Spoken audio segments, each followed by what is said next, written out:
श्री गणपति अथर्वशीर्षम्। हरिः ओं। नमस्ते गणपतये। त्वमेव प्रत्यक्षं तत्त्वमसि, त्वमेव केवलं कर्तासि, त्वमेव केवलं धर्तासि, त्वमेव केवलं हर्तासि, त्वमेव सर्वं खल्विदं ब्रह्मासि। त्वं साक्षादात्मासि नित्यं। ऋतं वच्मि, सत्यं वच्मि, अवत्वं माम् अवदातारम् अवधातारम्। अवानुचानमवशिष्यम् अवपश्चात्तात् अवपुरस्तात् अवचोत्तरात्तात् अवदक्षिणात्तात् अवचोर्ध्वात्तात् अवाधरात्तात्। सर्वतो मां पाहि पाहि समन्तात्। त्वं वाङ्मयस्त्वं चिन्मयः, त्वमानन्दमयस्त्वं ब्रह्ममयः। त्वं सच्चिदानन्दाद्वितीयोऽसि, त्वं प्रत्यक्षं ब्रह्मासि, त्वं ज्ञानमयो विज्ञानमयोऽसि। सर्वं जगदिदं त्वत्तो जायते, सर्वं जगदिदं त्वत्तस्तिष्ठति, सर्वं जगदिदं त्वयि लयमेष्यति, सर्वं जगदिदं त्वयि प्रत्येति। त्वं भूमिरापो नलो निलो नभः, त्वं चत्वारि वाक्पदानि, त्वं गुणत्रयातीतः, त्वं वस्थात्रयातीतः, त्वं देहत्रयातीतः, त्वं कालत्रयातीतः। त्वं मूलाधारस्थितोऽसि नित्यं, त्वं शक्तित्रयात्मकः। त्वां योगिनो ध्यायन्ति नित्यं। त्वं ब्रह्मा त्वं विष्णुस्त्वं रुद्रस्त्वम् इन्द्रस्त्वम् अग्निस्त्वं वायुस्त्वं सूर्यस्त्वं चन्द्रमास्त्वं ब्रह्म भूर्भुवः सुवरों। गणादिं पूर्वमुच्चार्य वर्णादिं तदनन्तरम् अनुस्वारः परतरः अर्धेन्दुलसितं तारेण रुद्धम् एतत्तव मनुस्वरूपं। गकारः पूर्वरूपम् अकारो मध्यमरूपम् अनुस्वारश्चान्त्यरूपं बिन्दुरुत्तररूपं। नादः सन्धानं संहिता सन्धिः सैषा गणेशविद्या गणकऋषिः। निच्रित गायत्री छन्दः श्रीमहागणपतिर्देवता। ॐ गं गणपतये नमः। एकदन्ताय विद्महे वक्रतुण्डाय धीमहि तन्नो दन्तिः प्रचोदयात्। एकदन्तं चतुर्हस्तं पाशमङ्कुशधारिणं रदं च वरदं हस्तैर्बिभ्राणं मूषकध्वजं। रक्तं लम्बोदरं शूर्पकर्णकं रक्तवाससं रक्तगन्धानुलिप्ताङ्गं रक्तपुष्पैः सुपूजितं।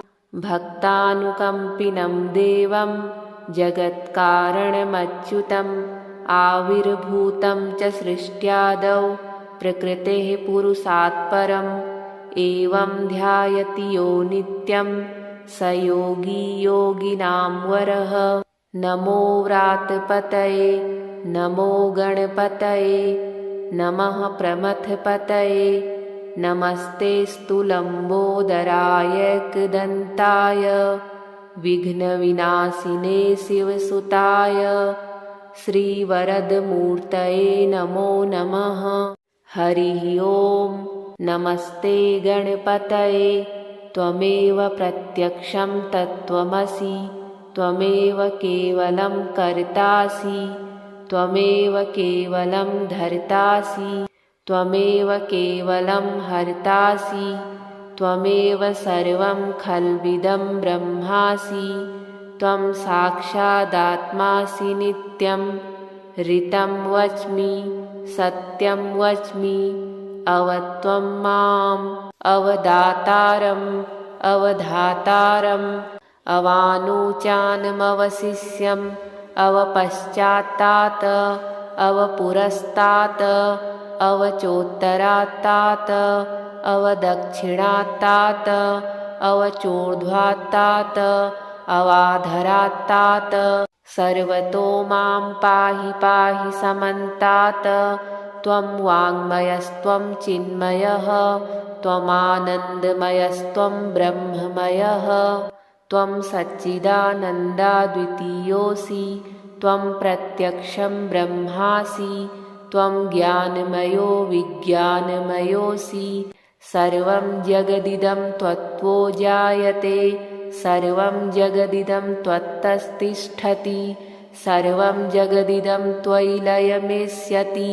सर्वं जगदिदं त्वयि प्रत्येति त्वं भूमिरापो नलो निलो नभः त्वं चत्वारि वाक्पदानि त्वं गुणत्रयातीतः त्वं वस्थात्रयातीतः त्वं देहत्रयातीतः त्वं कालत्रयातीतः त्वं मूलाधारस्थितोऽसि नित्यं त्वं शक्तित्रयात्मकः त्वां योगिनो ध्यायन्ति नित्यं त्वं ब्रह्मा त्वं विष्णुस्त्वं रुद्रस्त्वम् इन्द्रस्त्वम् अग्निस्त्वं वायुस्त्वं सूर्यस्त्वं चन्द्रमास्त्वं ब्रह्म भूर्भुवः सुवरों गणादिं पूर्वमुच्चार्य वर्णादिं तदनन्तरम् अनुस्वारः परतरः अर्धेन्दुलसितं तारेण रुद्धम्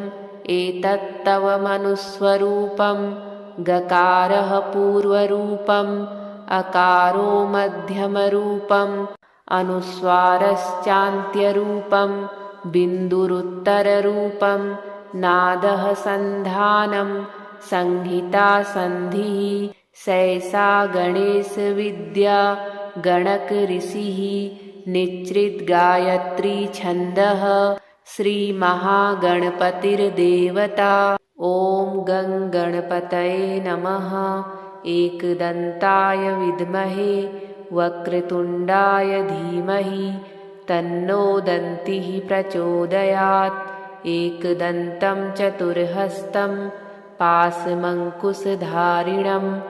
रदं च वरदं हस्तैर्बिभ्राणं मूषकध्वजं रक्तं लम्बोदरं शूर्पकर्णकं रक्तवाससं रक्तगन्धानुलिप्ताङ्गं रक्तपुष्पैः सुपूजितं भक्तानुकम्पिनं देवं जगत्कारणमच्युतम् आविर्भूतं च सृष्ट्यादौ प्रकृतेः पुरुषात् परम् एवं ध्यायति यो नित्यं स योगी योगिनां वरः नमो व्रातपतये नमो गणपतये नमः प्रमथपतये नमस्तेऽस्तु लम्बोदराय एकदन्ताय विघ्नविनाशिने शिवसुताय श्रीवरदमूर्तये नमो नमः हरिः ॐ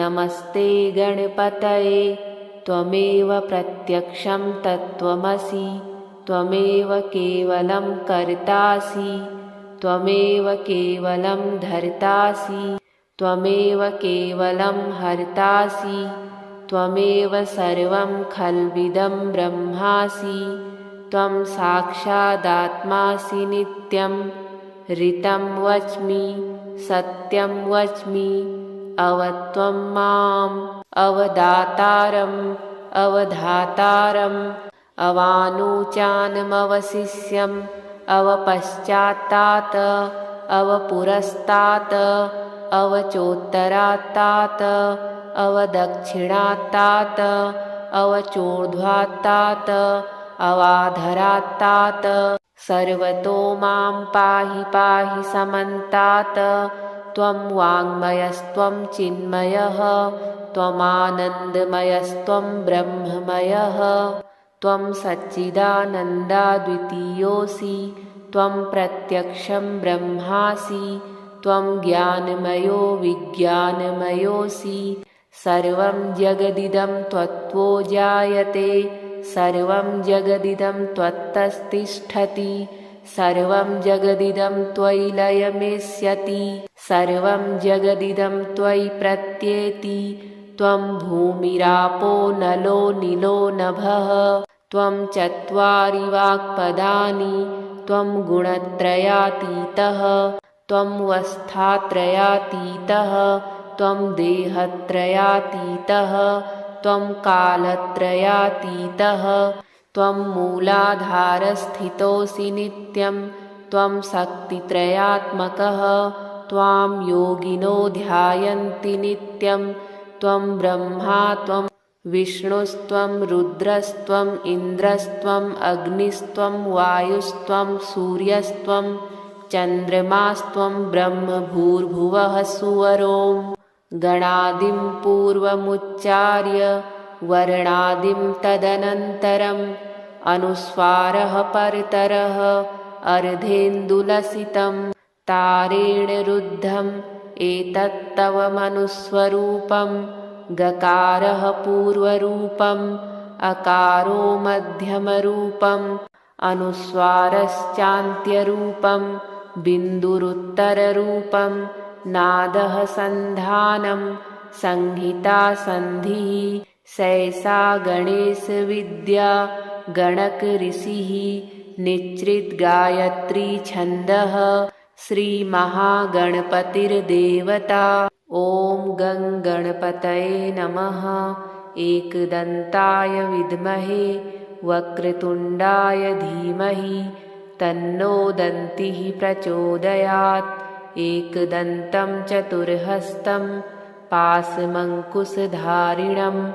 रदं च वरदं हस्तैर्बिभ्राणं मूषकध्वजं रक्तं लम्बोदरं शूर्पकर्णकं रक्तवाससं रक्तगन्धानुलिप्ताङ्गं रक्तपुष्पैः सुपूजितं भक्तानुकम्पिनं देवं जगत्कारणमच्युतम् आविर्भूतं च सृष्ट्यादौ प्रकृतेः पुरुषात् परम् एवं ध्यायति यो नित्यं स योगी योगिनां वरः नमो व्रातपतये नमो गणपतये नमः प्रमथपतये नमस्तेऽस्तु लम्बोदराय विघ्नविनाशिने शिवसुताय श्रीवरदमूर्तये नमो नमः हरिः ॐ नमस्ते गणपतये त्वमेव प्रत्यक्षं तत्त्वमसि त्वमेव केवलं कर्तासि त्वमेव केवलं धर्तासि त्वमेव केवलं हर्तासि त्वमेव सर्वं खल्विदं ब्रह्मासि त्वं साक्षादात्मासि नित्यं ऋतं वच्मि सत्यं वच्मि अवत्वं माम् अवदातारम् अवधातारम् अवानुचानमवशिष्यम् अवपश्चात्तात् अवपुरस्तात् अवचोत्तरात्तात् अवदक्षिणात्तात् अवचोर्ध्वात्तात् अवाधरात्तात् सर्वतो मां पाहि पाहि समन्तात् त्वं वाङ्मयस्त्वं चिन्मयः त्वमानन्दमयस्त्वं ब्रह्ममयः त्वं सच्चिदानन्दाद्वितीयोऽसि त्वं प्रत्यक्षं ब्रह्मासि त्वं ज्ञानमयो विज्ञानमयोऽसि सर्वं जगदिदं त्वत्तो जायते सर्वं जगदिदं त्वत्तस्तिष्ठति सर्वं जगदिदं त्वयि लयमेष्यति सर्वं जगदिदं त्वयि प्रत्येति त्वं भूमिरापो नलो निलो नभः त्वं चत्वारि वाक्पदानि त्वं गुणत्रयातीतः त्वं वस्थात्रयातीतः त्वं देहत्रयातीतः त्वं कालत्रयातीतः त्वं मूलाधारस्थितोऽसि नित्यं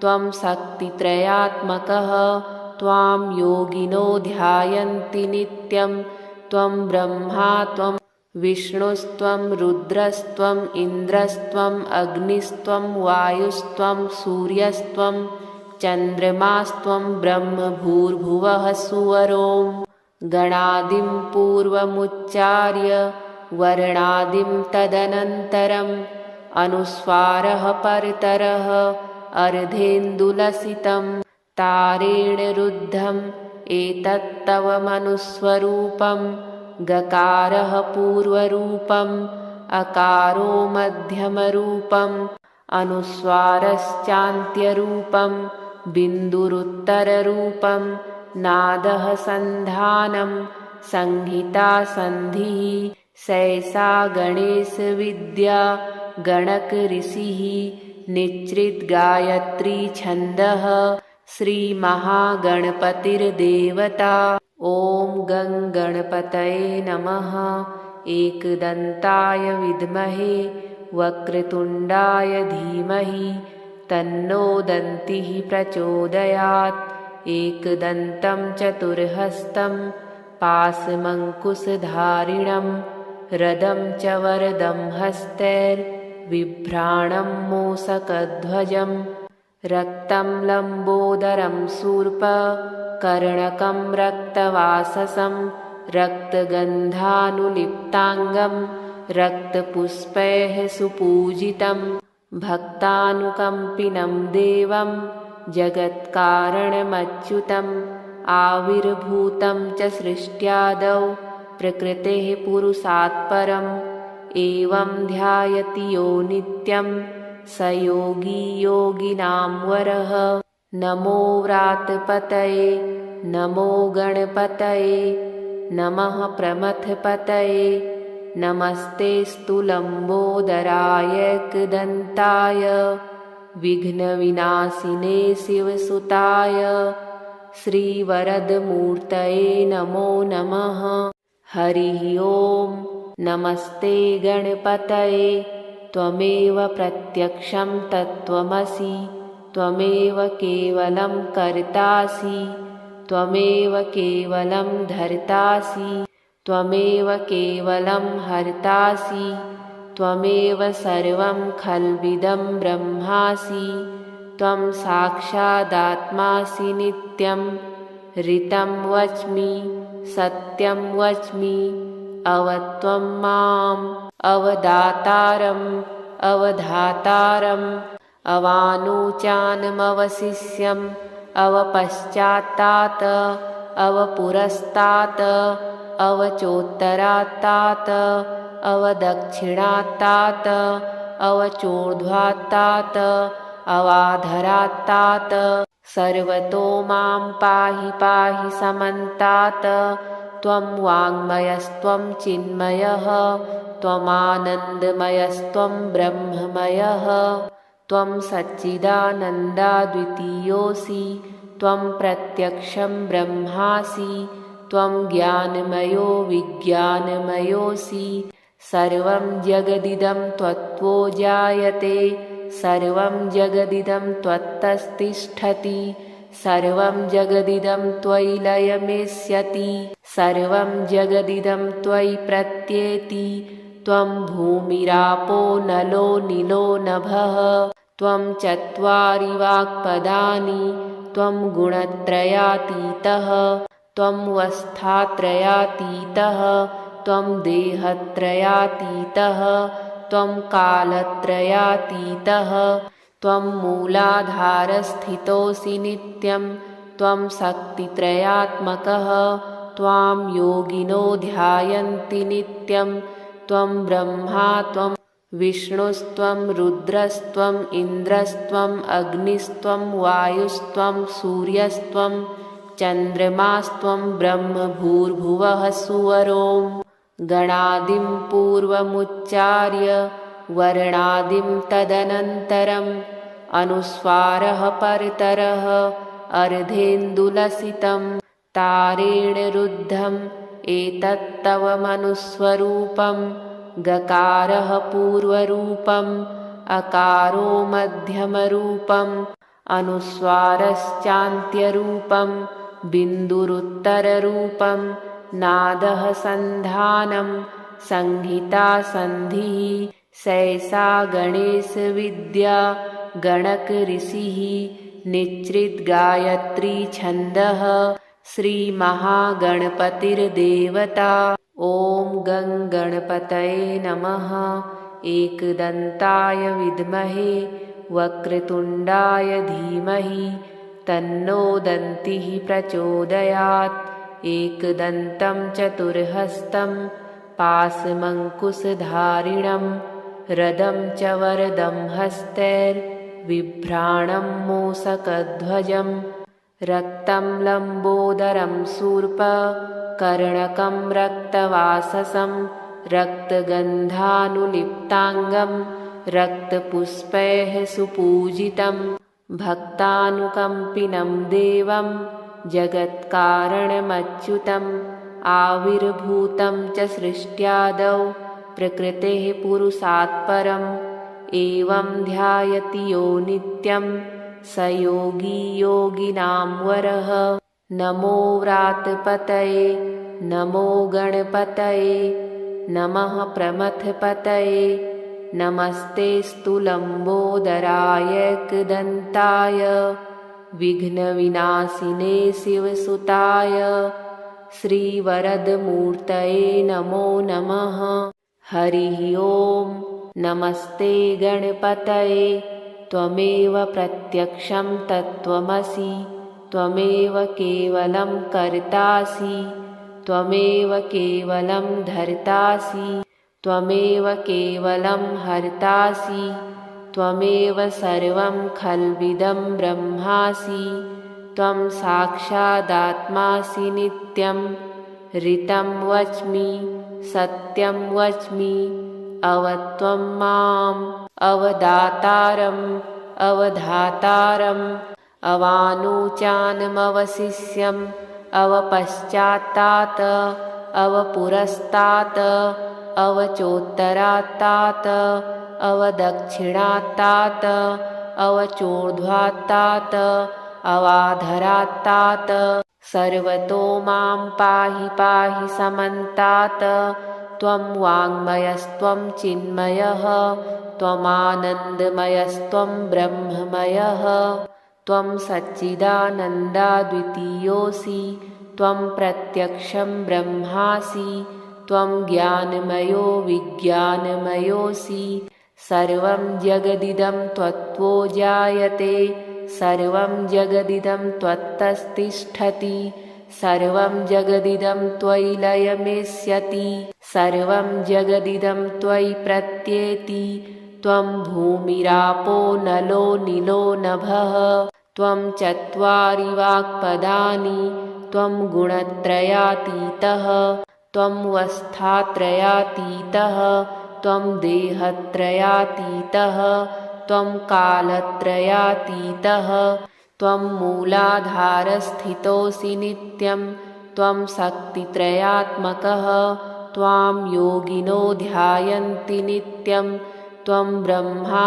त्वं विष्णुस्त्वं रुद्रस्त्वं इन्द्रस्त्वं अग्निस्त्वं वायुस्त्वं सूर्यस्त्वं चन्द्रमास्त्वं ब्रह्म भूर्भुवः सुवरों गणादिं पूर्वमुच्चार्य वर्णादिं तदनन्तरम् अनुस्वारः परतरः अर्धेन्दुलसितं तारेण रुद्धम् एतत्तव मनुस्वरूपं गकारः पूर्वरूपम् अकारो मध्यमरूपम् अनुस्वारश्चान्त्यरूपं बिन्दुरुत्तररूपं नादः सन्धानं संहिता सन्धिः सैषा गणेशविद्या गणकऋषिः निच्रिद्गायत्री छन्दः श्रीमहागणपतिर्देवता। ॐ गं गणपतये नमः। एकदन्ताय विद्महे वक्रतुण्डाय धीमहि तन्नो दन्तिः प्रचोदयात्।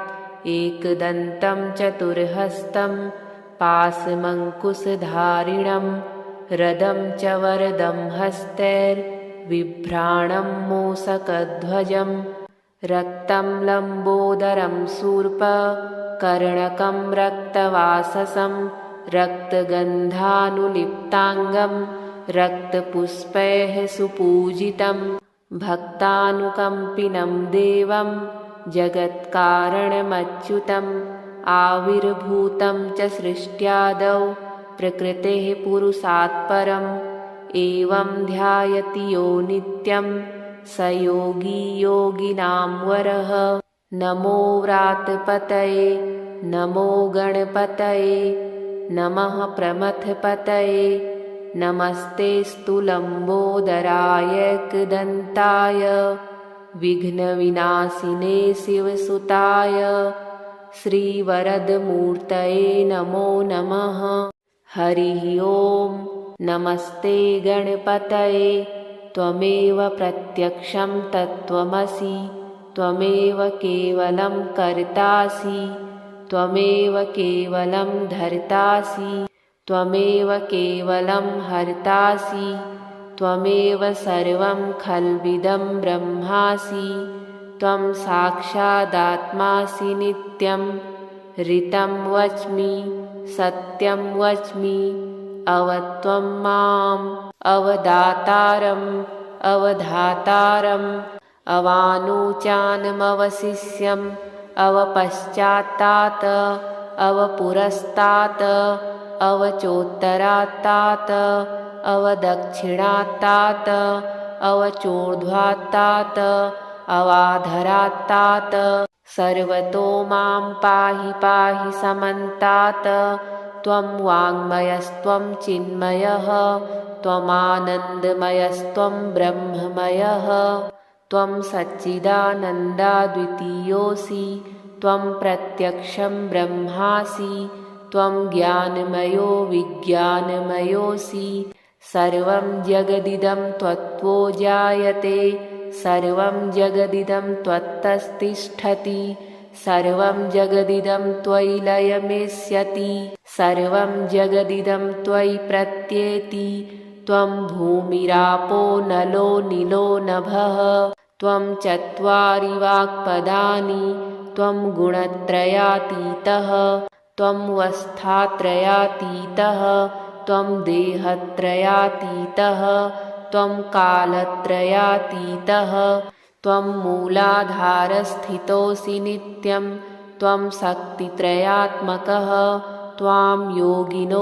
ध्यायन्ति नित्यं त्वं ब्रह्मा त्वं विष्णुस्त्वं रुद्रस्त्वं इन्द्रस्त्वं अग्निस्त्वं वायुस्त्वं सूर्यस्त्वं चन्द्रमास्त्वं ब्रह्म भूर्भुवः सुवरों गणादिं पूर्वमुच्चार्य वर्णादिं तदनन्तरम् अनुस्वारः परतरः अर्धेन्दुलसितं तारेण रुद्धम् एतत्तव मनुस्वरूपं गकारः पूर्वरूपम् अकारो मध्यमरूपम् अनुस्वारश्चान्त्यरूपं बिन्दुरुत्तररूपं नादः सन्धानं संहिता सन्धिः सैषा गणेशविद्या गणकऋषिः निच्चिद्गायत्री छन्दः श्रीमहागणपतिर्देवता।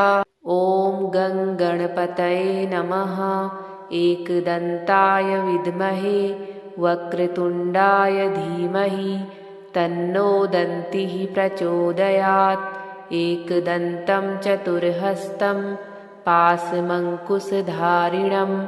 रदं च वरदं हस्तैर्बिभ्राणं मूषकध्वजं रक्तं लम्बोदरं शूर्पकर्णकं रक्तवाससं रक्तगन्धानुलिप्ताङ्गं रक्तपुष्पैः सुपूजितं भक्तानुकम्पिनं देवं जगत्कारणमच्युतम् आविर्भूतं च सृष्ट्यादौ प्रकृतेः पुरुषात् परम् एवं ध्यायति यो नित्यं स योगी योगिनां वरः। नमो व्रातपतये नमो गणपतये नमः प्रमथपतये नमस्तेऽस्तु लम्बोदराय एकदन्ताय विघ्नविनाशिने शिवसुताय श्रीवरदमूर्तये नमो नमः। हरिः ओम्। नमस्ते गणपतये। त्वमेव प्रत्यक्षं तत्त्वमसि, त्वमेव केवलं कर्तासि, त्वमेव केवलं धर्तासि, त्वमेव केवलं हर्तासि, त्वमेव सर्वं खल्विदं ब्रह्मासि। त्वं साक्षादात्मासि नित्यं। ऋतं वच्मि, सत्यं वच्मि, अवत्वं माम् अवदातारम् अवधातारम् अवानुचानमवशिष्यम् अवपश्चात्तात् अवपुरस्तात् अवचोत्तरात्तात् अवदक्षिणात्तात् अवचोर्ध्वात्तात् अवाधरात्तात् सर्वतो मां पाहि पाहि समन्तात्। त्वं वाङ्मयस्त्वं चिन्मयः, त्वमानन्दमयस्त्वं ब्रह्ममयः, त्वं सच्चिदानन्दाद्वितीयोऽसि, त्वं प्रत्यक्षं ब्रह्मासि, त्वं ज्ञानमयो विज्ञानमयोऽसि। सर्वं जगदिदं त्वत्तो जायते, सर्वं जगदिदं त्वत्तस्तिष्ठति, सर्वं जगदिदं त्वयि लयमेष्यति, सर्वं जगदिदं त्वयि प्रत्येति। त्वं भूमिरापो नलो निलो नभः, त्वं चत्वारि वाक्पदानि, त्वं गुणत्रयातीतः, त्वं वस्थात्रयातीतः, त्वं देहत्रयातीतः, त्वं कालत्रयातीतः, त्वं मूलाधारस्थितोऽसि नित्यं, त्वं शक्तित्रयात्मकः, त्वां योगिनो ध्यायन्ति नित्यं। त्वं ब्रह्मा त्वं विष्णुस्त्वं रुद्रस्त्वम् इन्द्रस्त्वम् अग्निस्त्वं वायुस्त्वं सूर्यस्त्वं चन्द्रमास्त्वं ब्रह्म भूर्भुवः सुवरों। गणादिं पूर्वमुच्चार्य वर्णादिं तदनन्तरम् अनुस्वारः परतरः अर्धेन्दुलसितं तारेण रुद्धम् एतत्तव मनुस्वरूपं। गकारः पूर्वरूपम् अकारो मध्यमरूपम् अनुस्वारश्चान्त्यरूपं बिन्दुरुत्तररूपं नादः सन्धानं संहिता सन्धिः सैषा गणेशविद्या गणकऋषिः निच्चिद्गायत्री छन्दः श्रीमहागणपतिर्देवता। ॐ गं गणपतये नमः।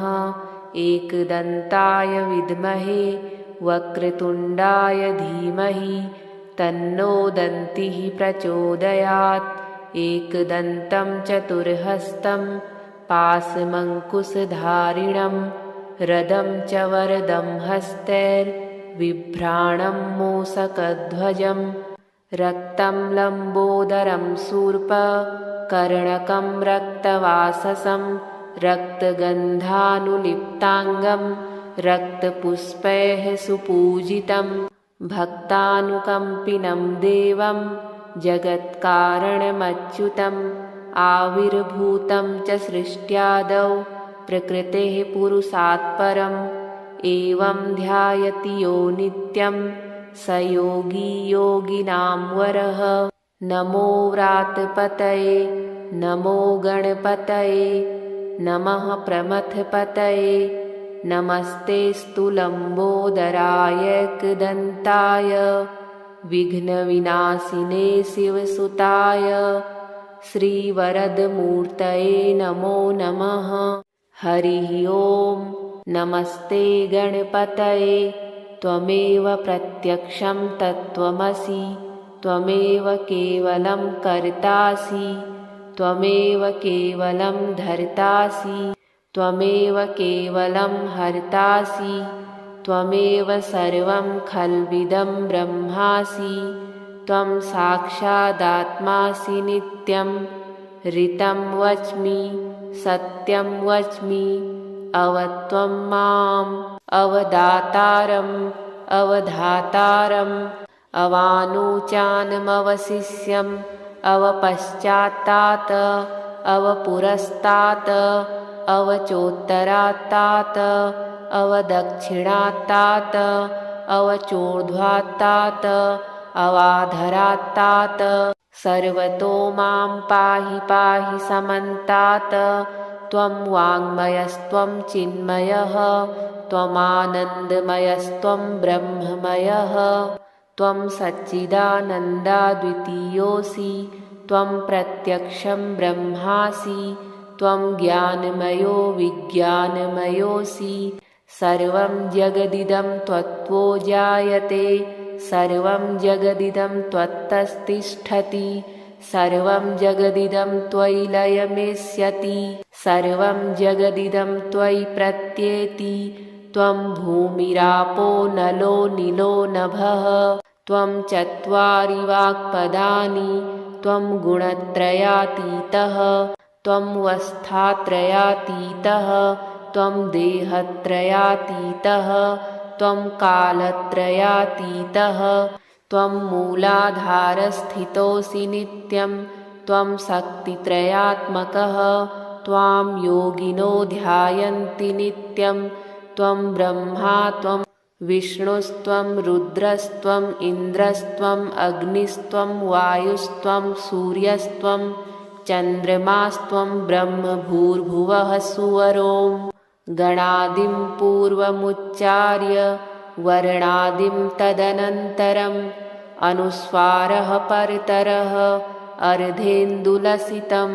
तारेण रुद्धम् एतत्तव मनुस्वरूपं गकारः पूर्वरूपम् अकारो मध्यमरूपम् अनुस्वारश्चान्त्यरूपम् बिन्दुरुत्तररूपम् नादः सन्धानं संहिता सन्धिः सैषा गणेशविद्या गणकऋषिः निच्रिद्गायत्री छन्दः श्रीमहागणपतिर्देवता ॐ गं गणपतये नमः एकदन्ताय विद्महे वक्रतुण्डाय धीमहि तन्नो दन्तिः प्रचोदयात् एकदन्तं चतुर्हस्तं पाशमङ्कुशधारिणं रदं च वरदं हस्तैर्बिभ्राणं मूषकध्वजं रक्तं लम्बोदरं शूर्पकर्णकं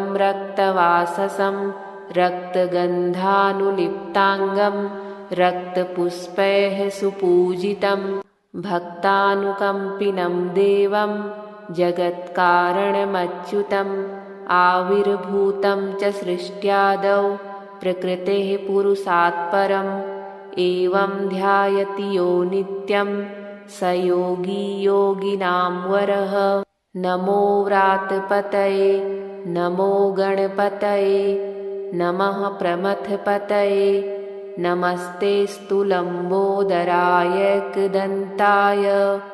विघ्नविनाशिने शिवसुताय श्रीवरदमूर्तये नमो नमः हरिः ॐ नमस्ते गणपतये त्वमेव प्रत्यक्षं तत्त्वमसि त्वमेव केवलं कर्तासि त्वमेव केवलं धर्तासि त्वमेव केवलं हर्तासि त्वमेव सर्वं खल्विदं ब्रह्मासि त्वं साक्षादात्मासि नित्यं ऋतं वच्मि सत्यं वच्मि अवत्वं माम् अवदातारम् अवधातारम् अवानुचानमवशिष्यम् अवपश्चात्तात् अवपुरस्तात् अवचोत्तरात्तात् अवदक्षिणात्तात् अवचोर्ध्वात्तात्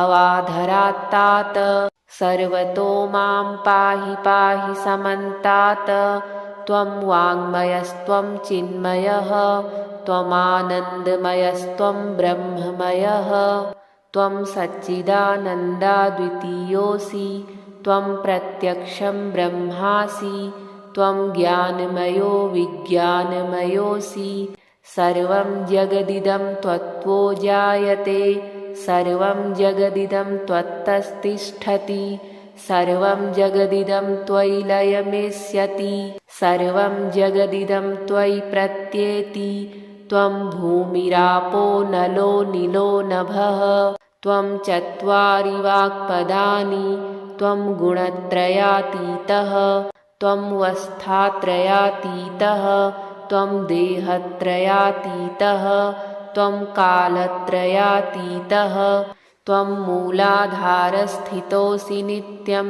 त्वं शक्तित्रयात्मकः त्वां योगिनो ध्यायन्ति नित्यं त्वं ब्रह्मा त्वं विष्णुस्त्वं रुद्रस्त्वं इन्द्रस्त्वं अग्निस्त्वं वायुस्त्वं सूर्यस्त्वं चन्द्रमास्त्वं ब्रह्म भूर्भुवः सुवरों गणादिं पूर्वमुच्चार्य वर्णादिं तदनन्तरम् अनुस्वारः परतरः अर्धेन्दुलसितं तारेण रुद्धम् एतत्तव मनुस्वरूपं गकारः पूर्वरूपम् अकारो मध्यमरूपम् अनुस्वारश्चान्त्यरूपम् बिन्दुरुत्तररूपम् नादः सन्धानं संहिता सन्धिः सैषा गणेशविद्या गणकऋषिः निच्रित गायत्री